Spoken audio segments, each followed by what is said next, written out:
Hi, everybody. My name is Destiny Johnson. I'm with the 11th Street Bridge Park. So excited to have you guys here for our last lunch bag chat. And what we're going to be talking about today is the power in culture. What inspired us to have these conversations is the fact that Urban Institute, they did some white papers on us, and what white papers are just like scholarly articles, just to talk a little bit about the work that we've been doing in equity. Now, like I said, I'm with the 11th Street Bridge Park, and a big part, we're a nonprofit project of an organization called Building Bridges Across the River. And a big part of our project is building an elevated park that will connect Wards 6 and 8 across the Anacostia River. And on top of, what the recreation space will be, a big portion of it is our equity work. So we worked with community members to create our equitable development plan that spanned across 4 different areas: workforce, arts and culture, housing, and small business. And today we're going to be joined by some great artists in the arts and culture space to really talk about what it means to preserve culture. So, without further ado, I will begin to introduce our panelists for today. First, we'll bring up John Johnson. Hello. Hello, everyone. I'm John. I'm a poet and storyteller in the community. I'm happy to be here. Thank you, Destiny. Currently, I'm working on a project called Let's Talk About Love, where we go into the community, we ask folks like to define love through their senses. And I'm happy to be here. Yes, we'll learn a lot more about John in the upcoming minutes. So thank you, John. Next, we will bring up Miss Mona Lee of Swagworks DC. Hello, everyone. Good afternoon. I'm honored to be here. My name is Mona Lee, and I'm with Swagworks DC. I'm the founder and director of the program, and pretty much Swagworks provides our education and arts and entertainment to the community through the schools, elementary and middle schools, as well as the senior centers. And I connect professional artists and community to provide these services, as well as sip and paints and a lot of directions Swagworks is going. And thank you. Yeah, thank you. Next, we'll be bringing up, let's see, we have 2 more folks left. We'll do Mr. Ronald Moulton. How you doing? Ronald with Checker Enterprises and Historic Anacostia and Don't Mute DC. And I consider myself a preservationist, an activist, an entrepreneur, and somebody who just loves our culture. DC. Thank you. And last but not least at all, we're bringing up Miss Rissikat Okiedi. Good afternoon. Greetings, good people. Cat Okaday, Cat for short. I am the founder of Los Sosa Productions, where I do Black-centered events and create safe spaces. And I'm also a professor of English and visual culture.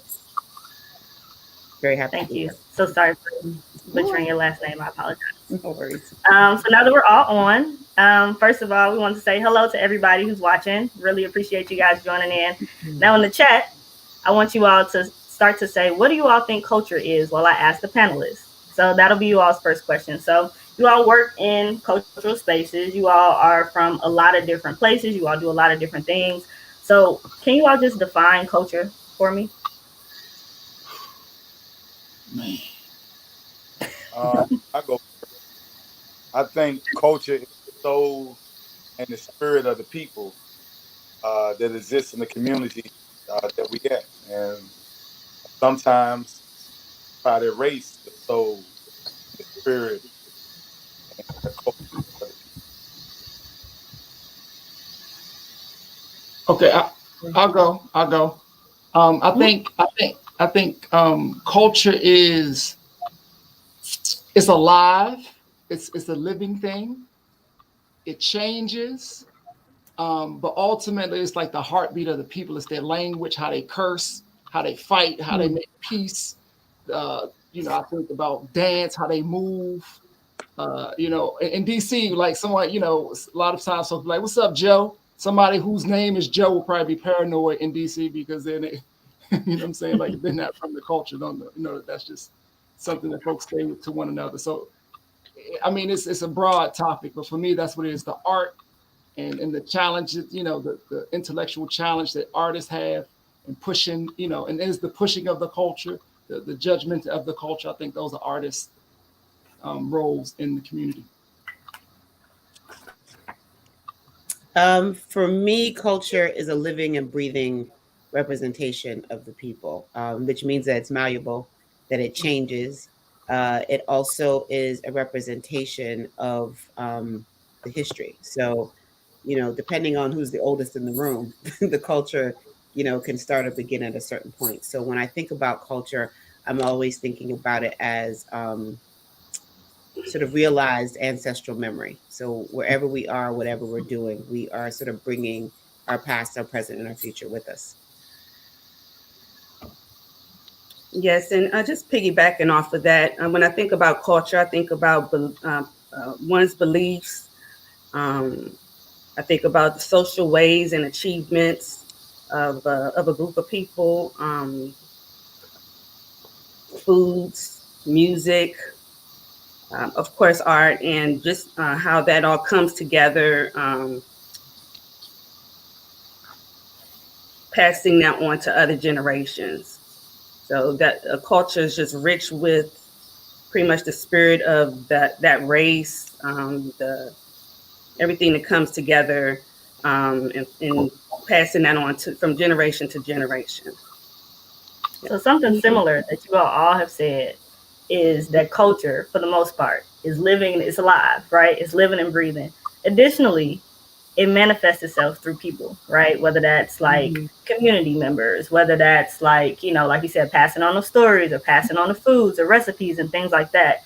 So with that being said, you know, what does it mean? What does it mean to preserve that culture, right? How do we keep this culture alive? Since it's breathing, since it has a heartbeat, how do we keep it alive? Mhm. Well, I think it's I everyone's also responsibility. Wait, or do we keep it alive? okay. So I there's a is it okay?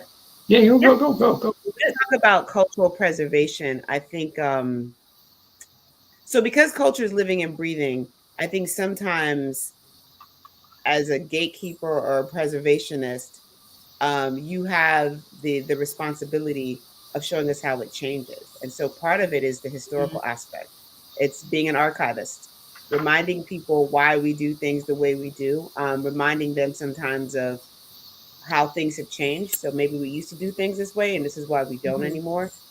It's to preserve cultures to keep track, is to keep track of the changes, but it's also to share the stories. I mean, oftentimes a culture dies out because someone hasn't passed things down. So it's really about making sure that we are kind of all doing our best to remember and remind. So for me, when you come to an event that I've curated, oftentimes there's lots going on because for me, culture is not just, it's not just the family dinner, it's the fight in the kitchen, it's the conversations that are happening on the porch, it's the uncles playing dominoes. Like all of that is family dinner. It's not just the food. So Yep. it's for me, it's about being a caretaker and making sure that whenever I present anything, that I'm thinking about the physical aspect, the spiritual aspect, and the psychic aspect of whatever that cultural thing it is, so that we're not just seeing it as kind of this flat, oh, snapshot thing, because we tend to try to snapshot things. And I think for all of us as preservationists, we find that we can't do things in a snapshot. Like when we do stuff, it has to be multiples of layers because that's what it takes. Mm. And, and I would say this: I would say culture is so important, not to race culture. Um, I remember going to Colombia, and there's one city in Colombia where African African Black Colombians they own it. They started it 400 years ago, and their culture was not erased. So they have no crime. They grow their own food. They have their own school.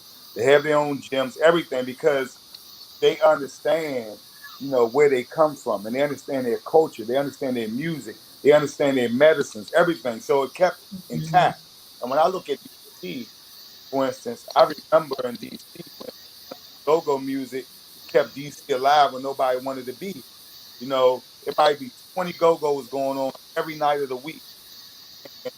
Everybody left those clubs and went to the Florida Avenue Grill. There would be no Ben's Chili Bowl without go-go. There would be like all these places survived off of go-go, from the shoe stores to Georgetown. I mean, all this stuff.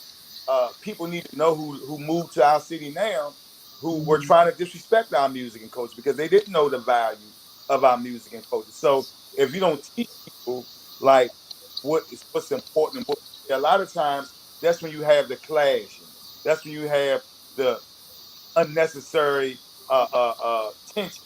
There are a lot of times you can be prevented if we just teach each other the culture of the city that we all want to exist in. So to me, those are some of the the real reasons why you want to keep culture alive. And once again, for us as African Americans, Africans, Black people, we definitely need to know our culture because we have a rich history that has been consistently erased going back 400 years. And we keep on creating, we keep on getting bits and pieces of what our ancestors put in our DNA. But every time we become great with it and we make it popular for somebody to be where we exist, people come and embrace it again. Yeah, that's a great moment. Can I share? Can I try to? We all probably saying the same thing, so I'm trying to say it in a story. I was talking to my children the other day about like because Ressa, you said something about kind of having like ancestral memory, like how and you're talking about things being erased. But so I was talking to my children, who are 10 and 6. I was like, if I told you before you saw the cicadas that there were these bugs in the ground for 17 years, and they just live off of roots and stuff, and you never see them, but then they're all going to come out of the ground and fly around for a couple of weeks and die, you wouldn't believe me, would you?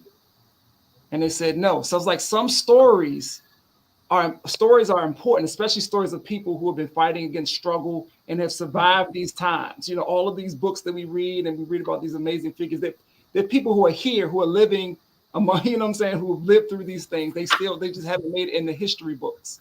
So I think it's important. You know, I've been spending a lot of time with my elders and just listening to their riddles and listening to the way that they tell stories, and them telling their own personal stories. And I've been inspired to not only live, you know, to pray that I live to be as old as they are, so because they've seen so much, but they can tell me the stories about the cicadas that I don't know about. You know what I'm saying? The things that are still that, you know. So there's so much wisdom in just listening, even though sometimes we're in the forefront as artists too.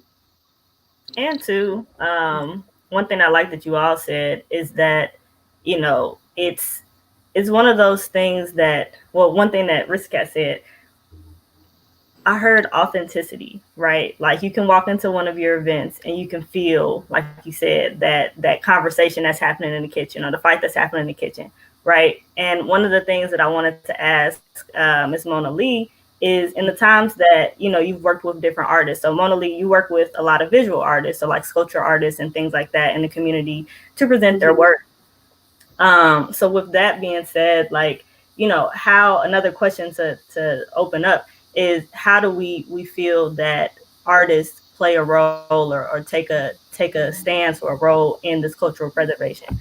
Meaning, the way, for example, with me, the way that I've always seen artists, whether that's like musical artists, visual artists, playwrights, etc., I feel like artists are the historians, right? Like without those Right. different traces, right, there may be that erase of culture, right? Nobody would know, that go-go existed if there wasn't a track to play back. You know what I Right. mean?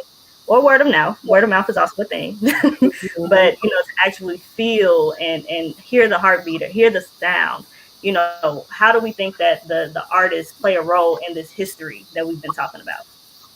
So I would say with us, Swagworks, primarily in the schools, because it's an absence of that art education and that expression and that identification and self awareness of with young children. It's preserving the culture with these professional artists that they normally wouldn't get to know and see and hear those backgrounds. And the artists are able to, share their lives and careers and just different art. And the same with the seniors, just connecting professional artists to the seniors in the centers, and them being introduced to all types of art and experiences, and being taught to express themselves through art. That's the way um, I see that it's been being preserved and taught and extended that way. Um, and even with the events, just like you say, different artists bring um, painting, murals, involvement in the community with murals and um, different spaces. It's a lot of coming together and conversations and expression of our culture through that. Um, so that's biggest part of Swag Works. And I think Mm-hmm. you look at DC, I think Art All Night showed the value of art in DC and the So artists and the wait, culture. before you get into Art All Night, for those who are watching who don't know what Art All Night is, can you Yeah. share what that is? So it's basically a night where cultural activists, I would call them, they get a chance to just activate the city from music Mm-hmm. to art, dance. I mean, everything you can think of in the arts is magnified on another level throughout the city, but it's by the people. And And that's what, I yearly. think this was the Mm-hmm. biggest one, 14 activations throughout. Mm-hmm. And everywhere you went in the city, I don't care where you went, it was lit. And it was Mm-hmm. by the people. And the That's good thing about yeah. it is, I was recently in an article in the Wall Street Journal, and it was talking about the plight of DC with all the hotels, all these things closing, and some of the government people backing out, the Republicans who had doing a lot of conferences and stuff here, and they were saying, well, it's going to Mm-hmm. take money out of DC, and they're going to have to start putting rooms in hotel, well, condos or whatever in hotels, or whatever. The bottom line to me, well, our all night show, guess what? This can be to our advantage because we showed if you just put the city in the hands of the people again, the Mm. people can act, they can activate the city. We can make things happen. We can make it vibrant and still make it profitable for our city. But the people will be involved with it. So that's Mm-hmm. like Art All Night was just, I mean, you go to Southeast. We did some at Anacostia on Friday. Then we helped with the MLK Library. War. Mm-hmm.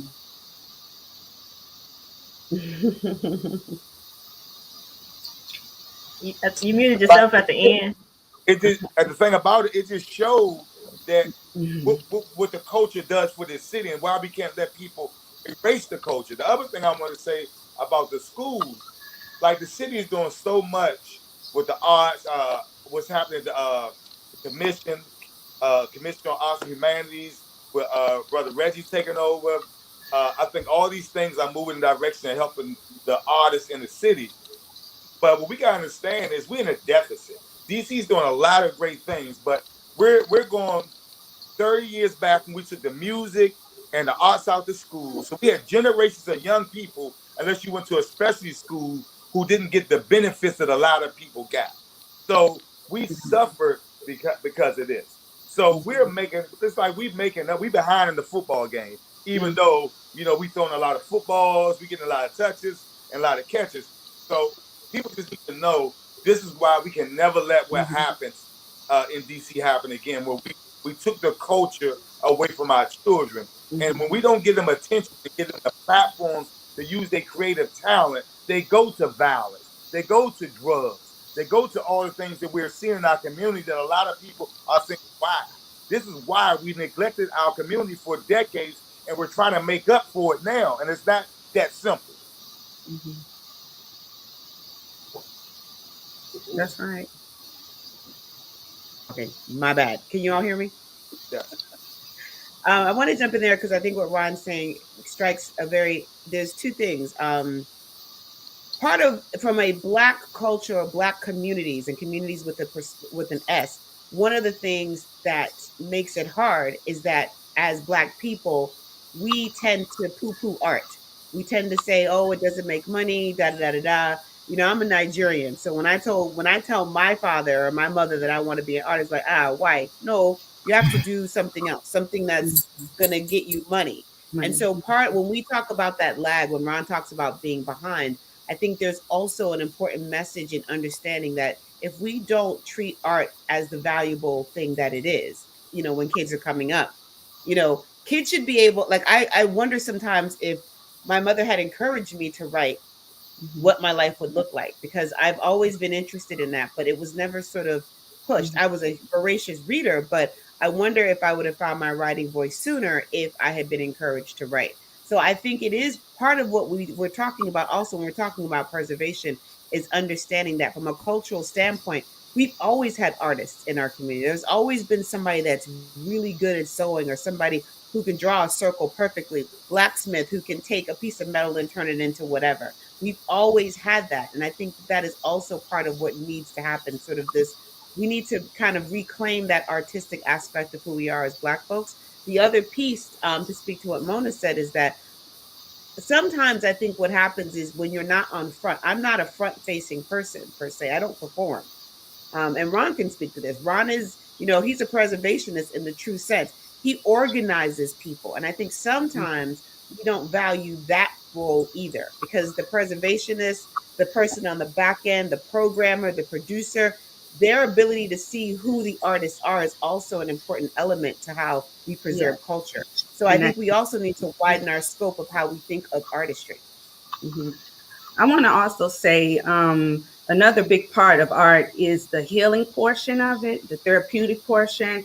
Um, with anyone who creates or is learning to create, it taps into helping kids stay focused, um, being able to express themselves, giving them something to believe in.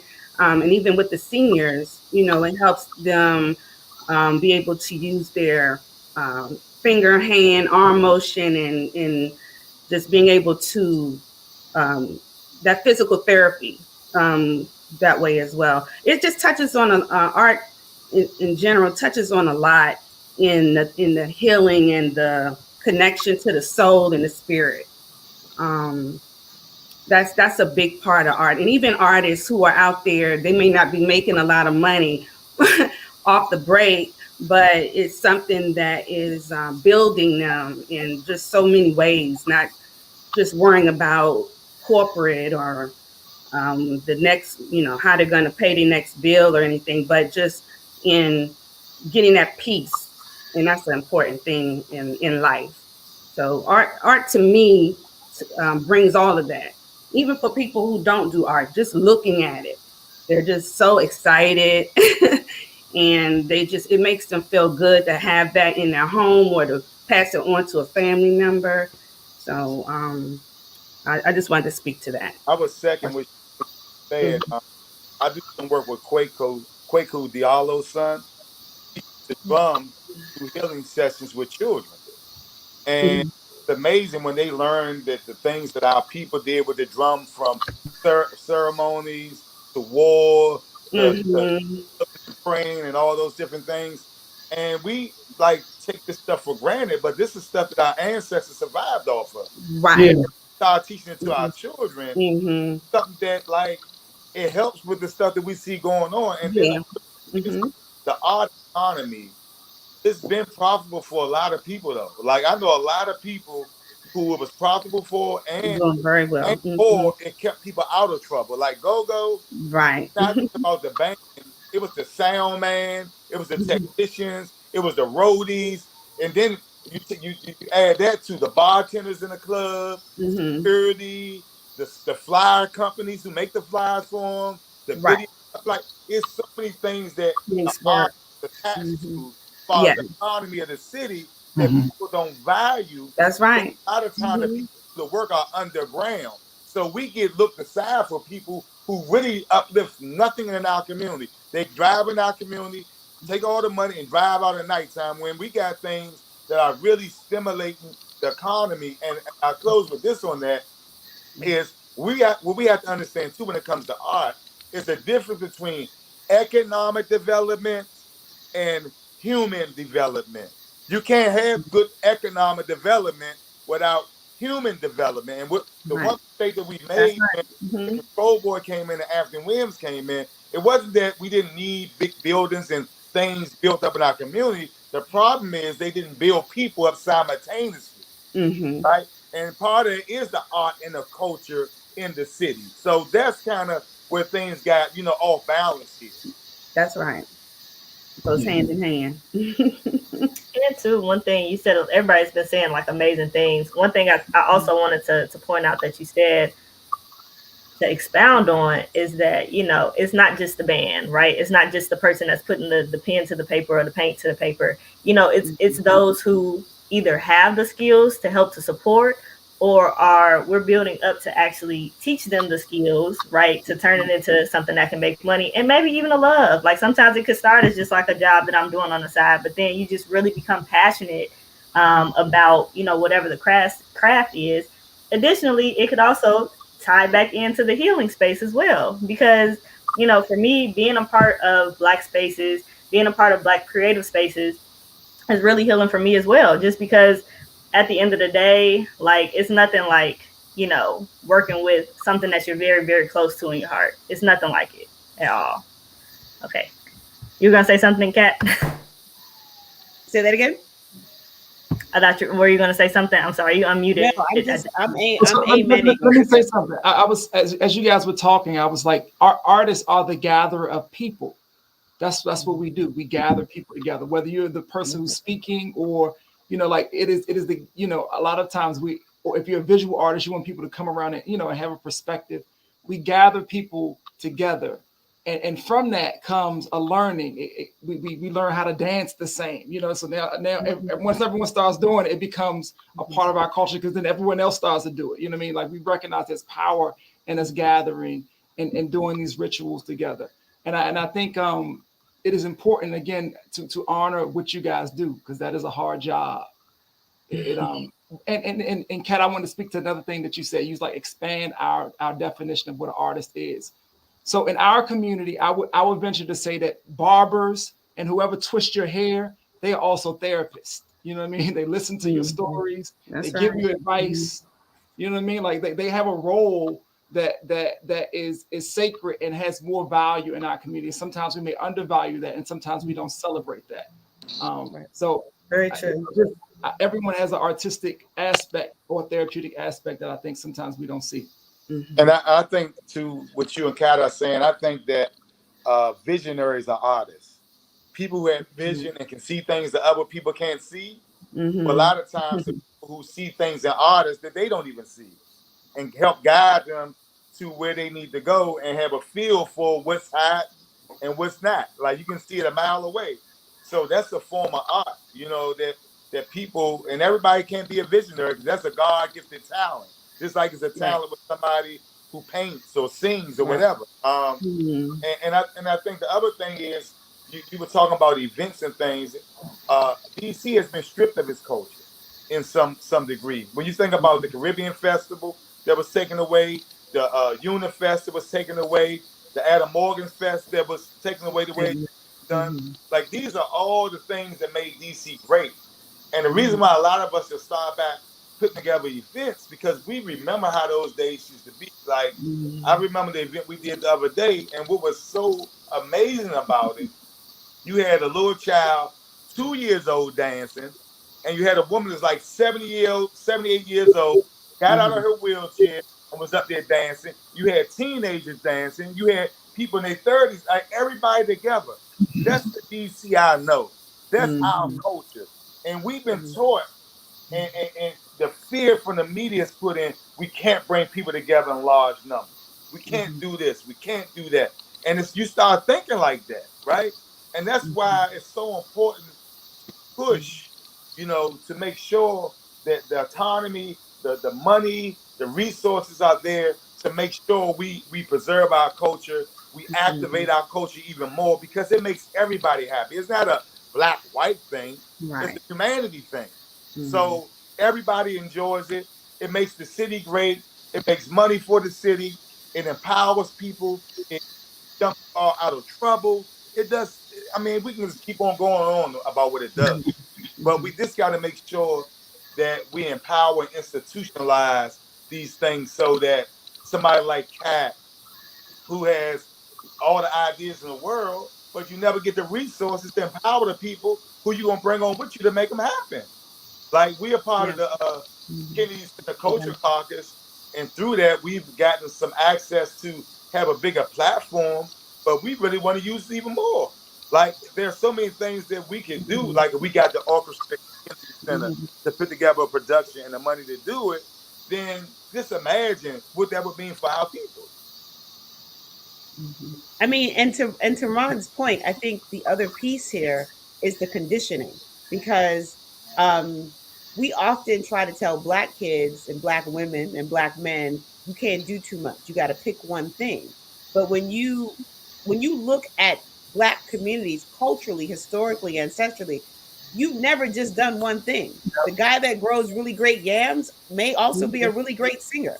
And Yep. so the fact that we are siloing people, conditioning black kids to think that they have to Mhm. pursue this one thing really hard Right. is Mhm. also part of the pushback. Like I have 10 nephews and nieces and I let them watch what I do because it is important for them to see that liberation comes with being able to do whatever the hell you want to do. Right. Not necessarily having to, if you want to punch a clock, great. Everybody doesn't want to do that.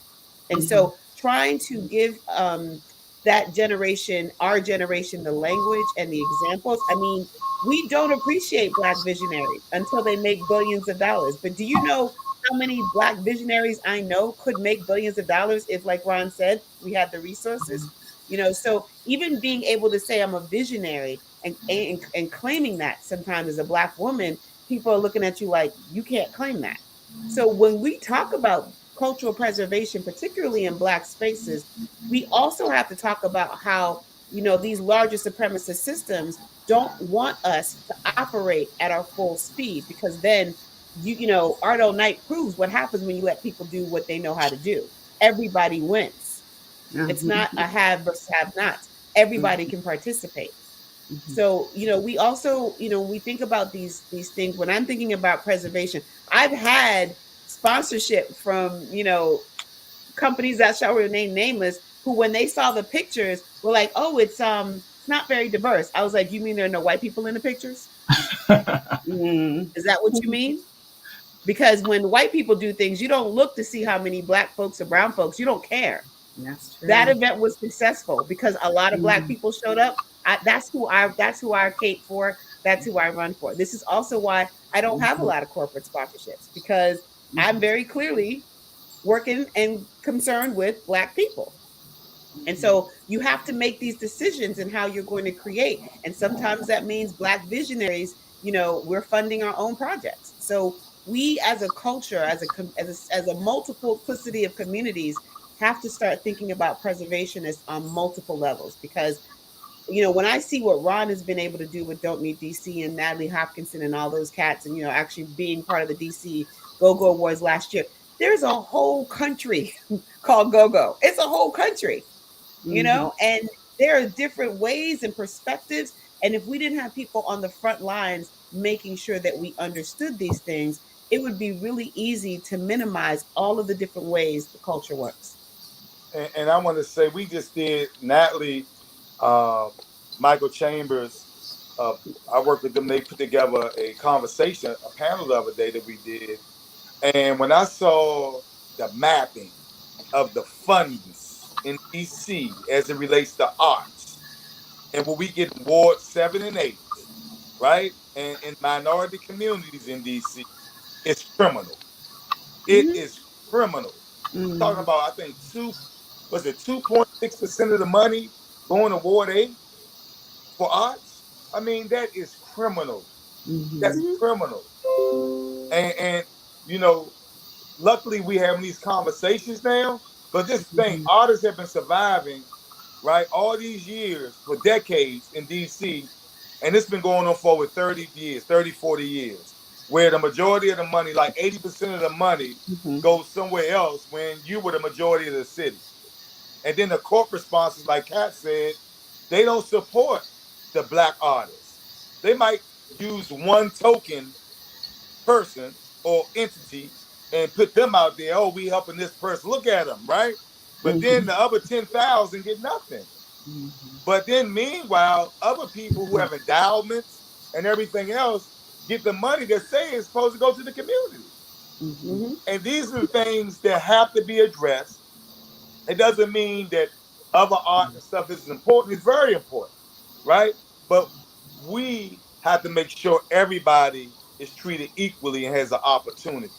And when we start doing that, we start really preserving culture and we elevate everybody. Like Kat said, this just doesn't elevate one group of people. This Yep. elevates everybody when Yep. it's done the right way. So we do the right things for the right reasons and we will get the right results that everybody's looking for. So, did anybody have a comment before I jump in? Go for it. Okay. So, what he said was very, very important, and that there's not an equitable playing field, right, when it comes to this. So, when we think about institutions, whether that, another thing too is that there are a lot of, organizations that are doing similar things, et cetera, wanting to help out, et cetera. But, I wonder what are some ways that organizations or institutions can help to support a more equitable playing field, right? Like, please, absolutely, go for Well, it. first of all, I'm about to go on a rant, so y'all get You have tuck the in. space. You have the First space. of all, most of my productions have been in DC because everyone wants to be in the city. I live in Prince George's County, and I can't apply for grants for the DC Commission on the Arts because I live in Prince George's County. The way that we treat this area does not make sense in terms of how we grant arts. We travel across these borders all the time. I think it's absolutely absurd that I can't apply for grant money simply because of where I live if I'm producing and I don't want to have to get another fiscal sponsor. I don't want to have to go through all of that. You know what I'm saying? I think the way that we talk about how we grant arts is bullshit. I think that the grant process is nonsensical. People should not have to fill out 30 pages of paperwork just to get $2,500. The way that we fund arts is really not, it's problematic because it's asking folks to walk through a space that they normally, I don't need to do all this to explain my art. Let me come in front of you and tell you what I do. So even the way that we talk about how we fund, we throw a bunch of money, or we think we throw a bunch of money in sort of, oh, these underserved populations. But as Ron said, when you look at the total percentage of what's actually going in those underserved populations, it doesn't match the total number of people in those populations. And we are not allowing artists to convey their thoughts in a way that makes sense to them. We're asking everybody to fold themselves up in using language and ideas that may not even be, that may be foreign to me in the way I talk about my art just to get some money. And I think that is a big part of the problem. The DMV is a very unique situation, and it should be treated that way when we talk about arts. There needs to be, in my opinion, a collection of grants that cover where it doesn't matter where you are geographically. It should just, you should just be able to apply. And I'm to off my Kat's soapbox point, now. the city we advocated and the city put out $3 million to go-go artists.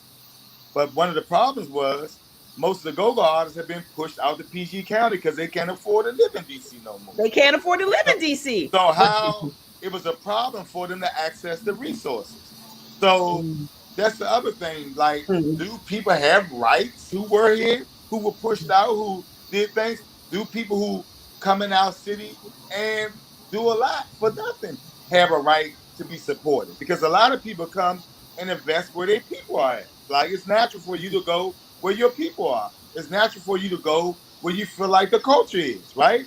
So how do you support that in a way that's conducive to getting results? And like I said, they were having people feel they knew the applications that people east of the river were having to complete were not going to get completed. So guess what? At the end of the year, the money will go back to who? See what I'm saying? So these things were deliberate. It wasn't by accident in a lot of cases. This was done deliberate. So I know Reggie Van Lee at the panel we was having, he was like, no, we want to skim that down some and make it easier for people to do. I mean, it's a sister that came from, I believe, Tennessee. I forgot the name of the company, I mean, the organization, but that's what they did. Exactly to Cap's point, they was like, We don't need uh all this paperwork for somebody to show us what they're doing in art. Let's make it simple. Give them the money, we'll get the results. Right? Mhm. So these things have been done in other parts of the country, and it works. They seeing Yep. much more success stories now than they did when somebody's bogged down in the office and trying to figure out how to do paperwork for art, right? When Mm-hmm. your art is going to show your work. You know what I'm saying? Right. So it's a way to do it to make sure there's some transparency and taxpayers are happy with what happened with their money. It's a way to do it better. Yes. I just want to say, Art All Night was an example. It was another it was an example. You know, we've been talking a lot about, you know, some of the hardships. But Art All Night was really, I mean, in Congress Heights, Art All Night, to be real. I mean, all of them. I went around to many of them, but you know, the one that's east of the river right now is the one that's rocking. So I Mm-hmm. mean, that's just an example of the funding, and I think it directly touching the people in a better way than what you guys are talking about. Mm-hmm. Yes. So I was trying to find a mute button. Yes, 1,000% yes. Thank you for, like you said, it wasn't that long of a speech, Cat. It was fantastic. It was necessary, right? Mm-hmm. Like it's very, like you said, it's a very unique situation. You could drive 2 minutes over here and you in Maryland, 2 minutes over here, you in Yeah. Virginia, one Mm-hmm. minute straight, you're in DC. You know what I mean? So it's just very, very sad, for lack of another word to say, that there aren't those equitable resources. There are so many barriers for, people to get the funding that they need, because it's like mounds and mounds of paperwork, or mounds and mounds of like loops and hoops that you need to go through. I mean, Um, there's even when we talk about resources, even just the fact of space. mm, 15 years ago when I was producing nightlife events, I had a couple of options. Now I very really have none. If I yep. want to create an event where people want to come, like right now, I don't program in DC anymore because people spend more time looking for parking than they do trying to get to the event. There's no parking. You're charging all of these fees. They want you to drive 20 miles an hour everywhere, or you get these ridiculous tickets. It's like you're not really trying. Mm-hmm. It's very clear to me who you want in your city and who Mm-hmm. you don't. And so there's something there's definitely something at work here that makes it very difficult, because what happens is that you're forced out of these spaces as well. So even if I can't get the funding, I can bootstrap anything and I can make it look good. But if I don't have space, that also becomes an issue. No, I definitely agree with that for sure. I'm taking a look. You are really like gone through all the questions I was going to ask. So let me just see if there's some other ones. And then I encourage those who are watching as well to throw some questions in the chat. But one of the questions that I did want to ask, really about, what to you all is, what keeps you all going in these spaces, right? Like, it's very these spaces are very unique, right, to us. Additionally, like, it's not all daisies and posies, right? Like, so what are the things that keep you all going, within these spaces? And what would you tell somebody who is, looking to like start their creative business or start their craft, or like, learning to practice certain things? Like, what would you tell someone? I kind of start. I say it's a grand experiment. We're learning along in the process. You know, like we just started doing live shows again. You know, even during the COVID, like we had shows where we had masks on, shows we didn't have masks on. We outside, and we have to learn how to be artists again in certain spaces, and we're redefining what that is, what space is. But I also think as an artist, it's also like it's a beautiful time because we've been through something together. You know what I'm saying? So like, not giving someone was a hug might have been loving them, or and we're starting to see people differently. So I feel like there's some hope in how we gather again. You know what I'm saying? Giving someone a hug, like you give someone hugs that you truly love, like, you know what I mean? Like I think we were giving away hugs before this virus, So yeah, I think we're learning, and it's something you have to love to do. But I think everyone has art in them, and it's a way of giving, a way of making observation and listening. And to be really specific about my community though, listening to these elders. We've lost a lot of elders. We've lost a lot of people, and they have tremendous stories for us. Like just listen to them. Let those words just be patient. Put your phone down, or just take a picture with them 1st, and then sit down and listen to them, because they are the ones who are going to give us answers, whether it's their herbs we take, or whether they're a level of patience that we might have to get through that dumbass paperwork so that we can get our events going. So I'm just saying, like, it's important that we listen to our elders, and I've been just sitting down listening to them and want to capture their stories too. Okay. Well, go ahead. It's muted. Somebody tell you what you can't do. That's number one. Number two, learn how to pivot. Like during COVID, we actually gained more ground during COVID than before COVID, because we pivot and use social media to touch more people. So sometimes we just got to use our creativity to do what we've always done. We pivot and we adjust and we move forward.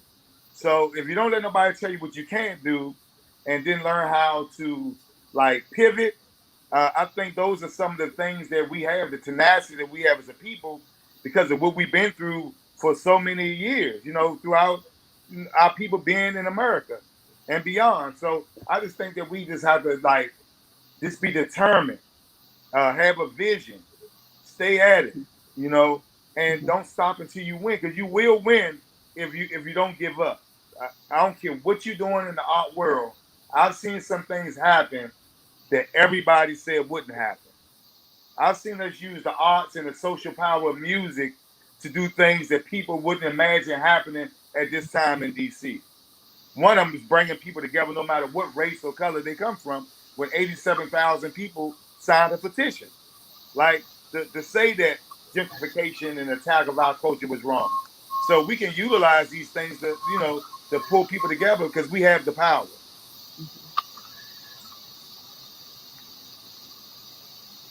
Okay. Well, I would say for me, with Swag Works DC, it's Southeast Washington Art Group. And being though I'm born and raised in Southeast, when I first started the community outreach, it was just a lack of these programs in the area. And that is where the focus has been, in making sure these programs are in the schools, in the centers, in the community. And that is where the connection has been for me, and making sure the artists are able to, the professional artists are able to communicate with, or I say work with, connect with these people at their level, and introducing everything there is about art. So I'm trying to remember your question again. Can you repeat it? Yeah, no problem. It was really just like, what keeps you guys going, and what would you tell somebody who is like looking to start their path, and Right. So that's what keeps me going. Just all the doors they have opened from it, and just meeting all types of people and seeing how it's been a success and made a difference in people's lives. And my advice would be for artists to know that there is so much work out there, and there's such a need for them in the community, and ways to be paid that they're not thinking of, because people are waiting. They're waiting for these services. So that's what I would say. Yeah. Mm-hmm. That was really dope, Mona. I appreciated that. I think for me, it's a couple things. It's don't be afraid to ask the questions and then go find the answers. A lot of my productions have always started like with a what if question, or what was it like when. I deal in cultural memory often, so I'm always looking back to see, what the blueprint is. I think it's also about. I think what keeps me going is Black people. I love Black people. Like I really love Black people. I really, really love us, and I think that Good, bad, ugly, and different. I'm Mhm. like, I'm in it for the long haul. And so the way but I'm also in it in a way to kind of reflect my version of blackness, and the things that I'm interested in. So the idea that social media creates a vacuum. So sometimes everything sounds like noise. And I think it's getting harder. At least I'm seeing this with my students. There's a lot of fear around creating these days because people can be so harsh and people aren't compassionate with how they treat you and what they say. So I always remember that there's at least one person who gets me, and I just got to figure out who they are. And so I create, because it's who I am, and I don't worry about who likes it, who doesn't like it. I just create. And the people find me and I find them. So if you are stuck or if you're feeling like you're not sure, if you can't sleep at night, if you wake up with this idea on your mind, if there's always like some weird messaging because some random old lady said, "Hey, are you a writer?" You probably need to go do whatever it is that you're running away from and just see what happens. So I think that this is all a big experiment anyway. There's no harm in trying to see because I absolutely believe that there's something as important as beautiful failures. And as Black people, we need to be comfortable embracing failure a little bit more. Um, because I think to be a creative is to really learn from where things didn't work. So yeah, that's my long-winded way of saying yeah, that's what I would do. No, that was beautiful. Like you said, beautiful failure. Like, wow. Another thing I was Mhm. thinking as all of you are were talking, but really you, Riskat, is thinking about the strength and importance of network, right? Like Mhm. if somebody's like trying to, like I said, get off or get on their feet, you know, somebody may be afraid to ask for help, or maybe somebody may be still in their idea or like whatever it is. How would you have someone try to navigate that space? And this is open to everybody as So far as networking and out. Go ahead. I teach my students. Well, one, don't ask to pick anybody's brain. I just think that that's not. I personally don't like that. I don't think that's a really good way of approaching things. If you want to learn what someone is doing, ask them for, like, can I take you for a cup of coffee? Can I take you to tea or whatever? Like, offer something. I think that oftentimes people think the creative life has to be this on your own and you're out here foraging by yourself. And I think that's why a lot of us suffer unnecessarily. You don't know who people are going to be in 5 years. So try to treat everybody with as much grace and respect as you possibly can because you just never know. And create your own, I call it your own advisory committee. There are people in your life who believe in your art, who believe in you, who know who you are, who see you better sometimes than you see yourself. Give them permission to give you feedback because sometimes you get caught up with all this outside talk and it's really your people who are going to help say, no, this is actually really good, or you know what, you might have tried something a bit different. I think we should always have people in our lives who are not afraid to check us. Hmm. If we're out here just wailing and flailing, somebody needs to be like, come here, cat, you're doing too much, let's sit back for a minute, let's think about this. And I think when you have that, it makes you it makes you a little less scared of criticism because you got people who really love you, who are going to tell you the truth. And I think it creates a sense of confidence in you because you know that these people, if nobody else, has your back. So I think you approach people in a way that is, respectful, but create your own community. Issa Rae said it. Like right now, we're all sitting in communities that are dope. Everybody's always looking outside. There are people in your community that you could actually build with and get a lot further with. So, start there.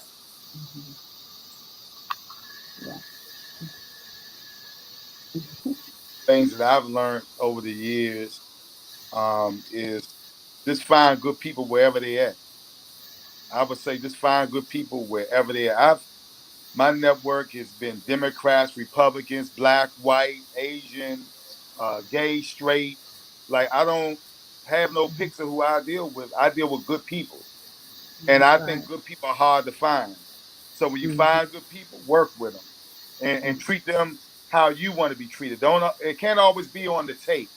Sometimes you have to be given too. And a lot of people they watch for that because people get drained because if this thing if it's a good person who has a lot to offer and every time somebody comes to them they draining them but never giving nothing back eventually that person will run out of energy if they don't protect their energy.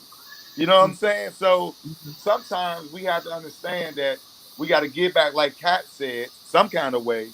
but also, even if you don't have money, there's a way that you can have a fair exchange. It's not always about you receiving. You know what Mhm. I'm saying? But and that makes people want to work with you even more and give you even more. Because we a lot of times I believe in our community are taught to have an entitlement mentality. When I say entitlement, it means that people owe you more than an opportunity. I think anybody who's a hustler and a go getter, if you give them opportunity, open the door, that's all they need. They're gonna go and get it, right? But a lot of times, what's helped me is just finding good people, and I go everywhere looking for them. And if people ain't good, I move them out my way, and I say, oh, that's a good person there by their action, their deeds, and what they giving. And a lot of times I've learned so much from people who I never thought would have taught me anything. I got indoors with people who I never thought I would have got in the doors because I tried to develop relationships when I saw they were good people. So piggybacking off of that, I would say um, I'm really inspired. I'm inspired by people who who inspire me, who have that light about them. So I try to always keep myself around people who are positive, and as you said, in giving back, I just make sure I attend their events, I support their products, um, and just being genuine. That way, it's surprising to me, even myself. Sometimes people say this to me all the time, how I get in certain doors, and I'm going to give that to God first. But sometimes the people that work with me are sometimes they seem so above me, like just so advanced. But by me just letting them know what I'm doing and just being sincere and just making sure I'm there for them as well. Um, I just show up, and I don't look for anything. I just make sure I can make those connections, and then somehow over the process of that, it'll just come back to me.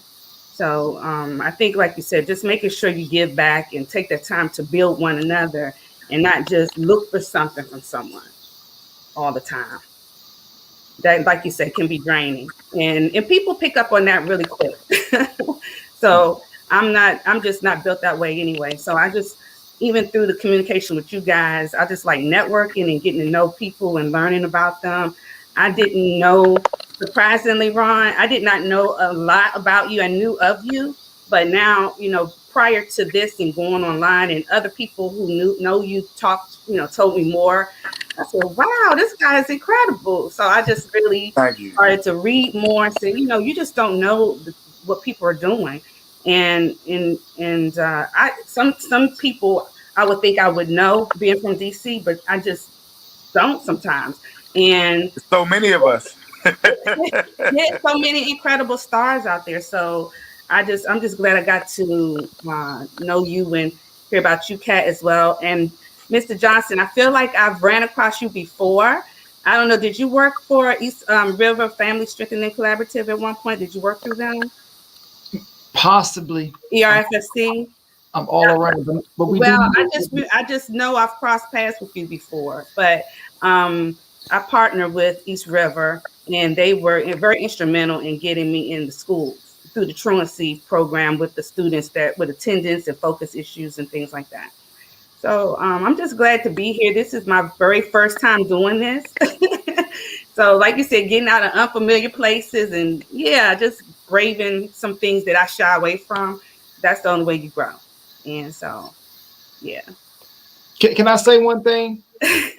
Mona and Rusty Cat, because this was a conversation we were having, bringing the behind the scenes up in front for everybody. Look at their backgrounds, people on their screens, man. Look at the art, the culture that they bring with them. You know what I Right. mean? So both of your Thank you. backgrounds are absolutely amazing. Which way do I go? And these are some of the artists that I work with, the sip and paints and some of their themes for them. They're simplified, but just for people who don't know anything about art, just being able to create. And so I just put up some pieces from different artists that I've worked with through these programs. And these are pieces, all the fella pieces are by Aniakan Adofia, who is an amazing Nigerian artist based in DC. You've seen his murals all over the city.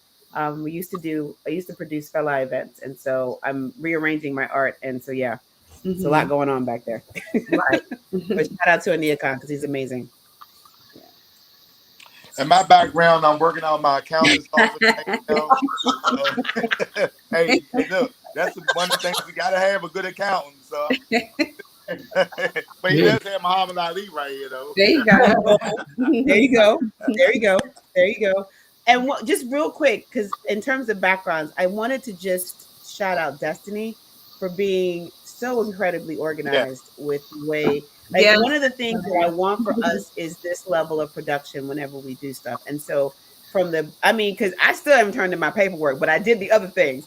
But she has been amazing to make sure that, that I don't miss these deadlines. And it's important on the back end to have people who really understand how to work with creatives and who are patient and who are compassionate. So I wanted to Mhm. publicly acknowledge y'all need to give her a raise because she's doing amazing things. Yes. one of Very the things too. personable. We just did Mhm. skate and crank, and I'm gonna be the first to say it would not have happened without Destiny because she helped with that paperwork. That was Jesus Christ. Anacostia, right? You know what I'm saying? I Paperwork. really appreciate you. Mhm. It was a very successful event, and it was Yeah. because of you. Thank you. And I think that speaks to also the business of art. So if anybody likes paperwork, all you Virgos out there, you could probably make a lot of money helping us creatives get our paperwork done because that's a huge part of the issue. Right.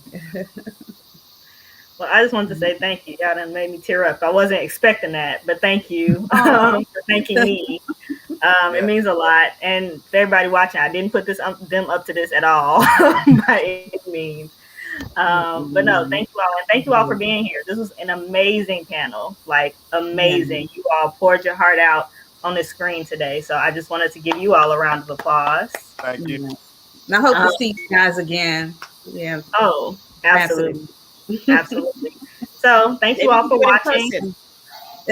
Yes, person, you're right. Thank you. Thank everybody for watching. I'm going Thank to end the you. broadcast now. Oh, before we end though, I wanted to encourage you guys to sign up for our 11th Street Bridge Park's public meeting on October 6th. And basically, we're going to be giving an update on the Bridge Park, and go to our website at bridgepark.org to learn more. Now, panelists, I'm going to end the broadcast. You all stay on, but for everybody else, have a fantastic afternoon. Bye bye. All right. Thank you.